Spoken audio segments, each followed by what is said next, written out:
저는 북한이 우리의 주적이라고 생각합니다.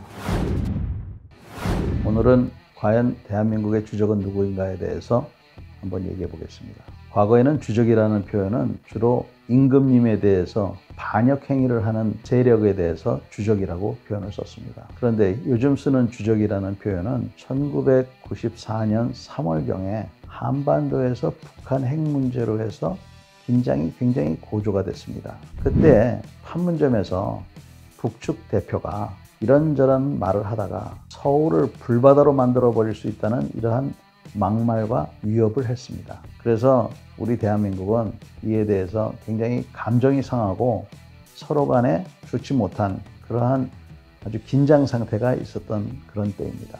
이듬해에 국방부에서 매년 발간하는 국방백서에서 우리의 주적은 북한이다 라는 표현을 썼습니다. 이러한 표현은 2000년대까지 계속 국방부에서 써왔던 것입니다. 북한을 주적이라고 표현하는 것이 북한이 됐든 누가 됐든 주적이라고 표현을 하는 것이 과연 현명한 일인지는 우리가 한번 잘 생각해 볼 일입니다. 그 어떤 나라도 우리나라를 제외하고 상대방을 너는 나의 적이야, 너는 나의 영원한 적이야 이렇게 표현하는 나라는 그렇게 많지가 않습니다. 아마 제가 알기로는 우리밖에 없습니다.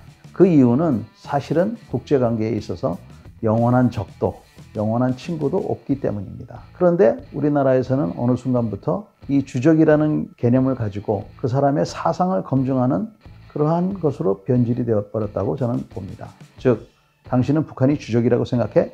해서 주적이라고 말하면은 대한민국을 사랑하는 사람이고, 북한에 대해서 주적이라고는 어쩌고 저쩌고 이렇게 토를 달면 사상이 불건전한 사람으로 이렇게 이제 표현을 한 겁니다. 사실은 북한을 주적이라고 말한다 하더라도 말은 그렇게 하지만 행동은 또 북한에 옹호하는 그런 행동을 하는 사람들도 많을 것이고, 또 반대로 북한에 대해서 주적이라는 표현을 쓰기를 꺼려하지만 북한의 어떤 나쁜 행동에 대해서는 강력한 그런 의지를 가진 사람들도 있기 때문에 사실은 이 뭐 말이라는 게 얼마나 중요한지 저는 잘 모르겠습니다.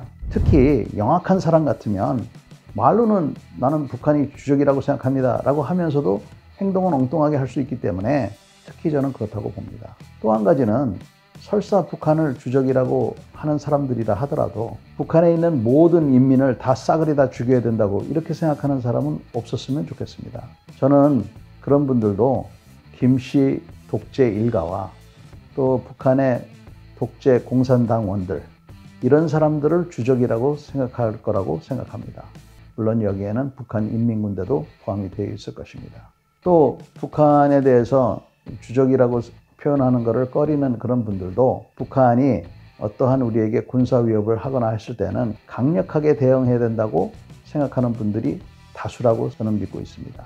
이렇게 보면 주적이라는 개념을 가지고 우리가 논쟁한다는 그 자체가 좀 우습지 않느냐 하는 생각을 하고 있습니다. 지금 국방백서를 보면 주적이란 말 대신에 우리 대한민국에게 직접적이고 주요한 위협이 되는 이런 표현을 쓰고 있습니다. 오히려 이 표현이 정확하다고 봅니다. 다시 말씀드리지만 영원한 적도, 영원한 친구도 없기 때문에 그렇습니다. 여러분, 결국은 주적이라는 말 때문에 우리가 서로 네가 올래 내가 올래 하는 그러한 논쟁을 하는 것은 필요 없다고 생각합니다. 누구나 다 대한민국을 사랑하는 마음을 갖고 있다고 저는 믿기 때문입니다. 따라서 중요한 것은 우리 국군을 사랑하고 국방에 관심을 갖고 지원해 주는 것이라고 생각합니다.